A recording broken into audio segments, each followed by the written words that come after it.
advanced degrees.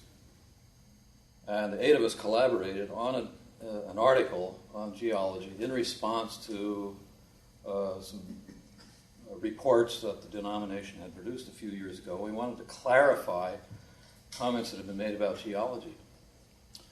And we submitted the article to their denominational magazine, which is read by lay people. And the editor took a whole year before he turned down the article. This was an article written by experts, professionals in a given field, and they refused to publish this article. I'm a little jealous of Hugh Miller. He could crank out this good stuff week after week, month after month. And the people in Scotland apparently loved it. The public apparently loved geology in those days. In Scotland. Well, that's a good segue to where I would like to go next. Both these books are, among other things, many other things, sustained critiques of and responses to young Earth creationism. So I wanted to take some time on 3 interrelated questions, and I'll just say the questions quickly, and then we'll come back and take each one of them a little bit more carefully. 3 questions are: how do you account for the persistence of young Earth creationism?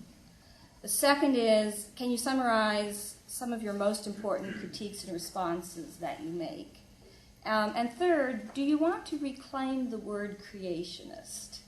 So back to the first question now. How do you account for the persistence of young Earth creationism? Ari Leagwater sent me this morning an advance copy of a review of your book that's going to come out in Perspectives on Science and Christian Faith. It's by Michael Roos. And I just want to read the first paragraph.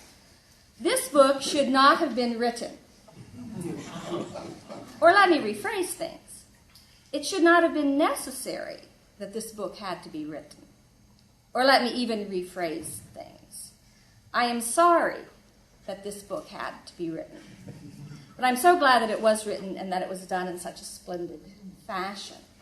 Now, you comment here, not simply that, 26 years ago, 26 years later, in your new book, you comment that it's not just lay people, although you talk about that. But here's a quote.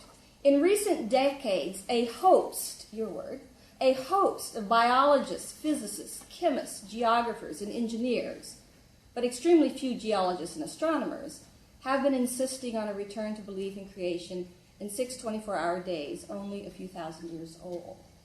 And then elsewhere you point out that young Earth creationism now has in its ranks a number of geologists, and you're very careful throughout the book that when they do good science, you point that out and you compliment them for it. But how do you account for this, or how do you reply to Michael Roos that this is a book that had to be written again? And it follows up from the comments that you were just making about your own denomination. Well, I think it all goes back to how people interpret the Bible. And there's this impression out there, I think it's probably a semi-uniquely American phenomenon, and I'm sure Joe will straighten me out on this if I'm wrong. There seems to be this strong literalistic streak in American, conservative American Christianity. Dispensationalism is very literalistic when it comes to the interpretation of prophecy, and dispensationalists and young Earth creationists, there's a bit of an alliance there, I think. And as long as you're going to interpret the Bible in a very woodenly literal fashion, Genesis 1 says God created the earth in 6 24-hour days, and everything flows from that. So are you not sanguine that talking about science will help?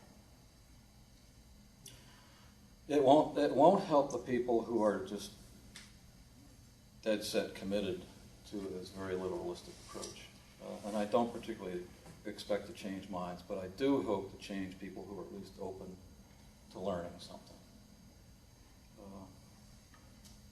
Once in a rare while, somebody who has his mind made up does get it changed. That's not the main driving force. The main audience. Yeah. One thing, in my view, that young Earth creationists have done quite well is sell the notion that if you're not with them, you're against them. Mm-hmm. And if you either toe the party line completely, or else you're somehow or another second class as far as Christians go. We saw that in a newspaper article just this last week, right? There was a church, Christian Reformed church here in town that hosted a young earth creationist, and he was quoted in the Grand Rapids Press, and his word choice was, we view this, meaning Calvin College's approach, as compromising, right? So we're labeled as compromising somehow or another.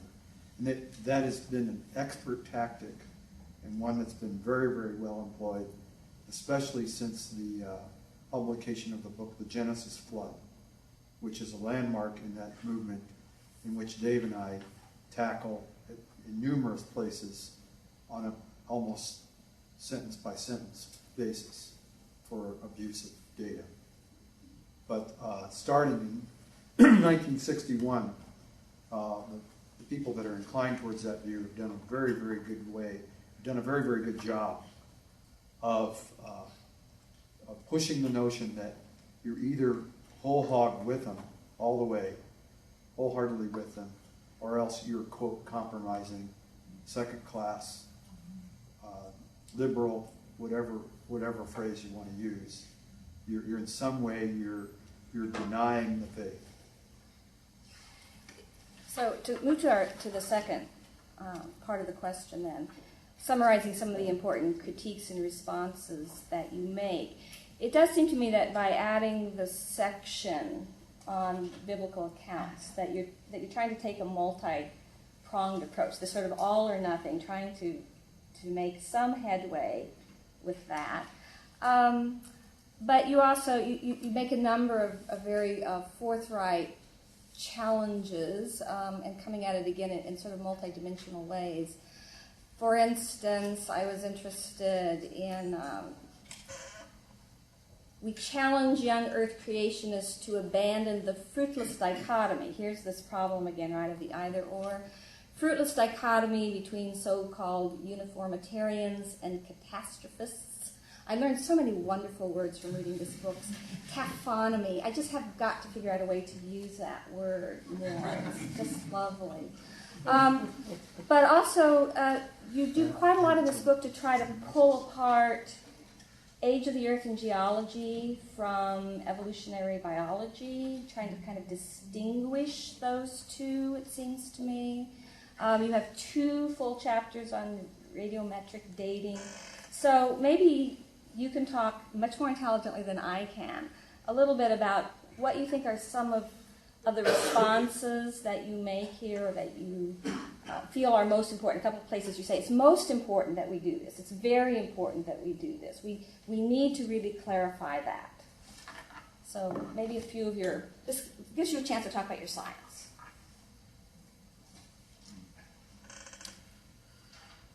Well, the radiometric dating is exceedingly important because that's the one set of methods by which we can actually determine the absolute age of things. There are a lot of other methods in geology, which we talk about as well, that enable you to make relative statements about the antiquity of the Earth. You can talk about what's older than something else.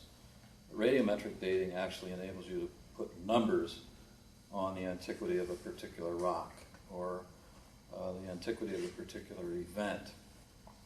So any treatment of the age of the Earth has to get into radiometric dating. And I think one of the encouraging signs within the young Earth creationist movement is that some of them, at long last, are beginning to realize that radiometric dating is legitimate.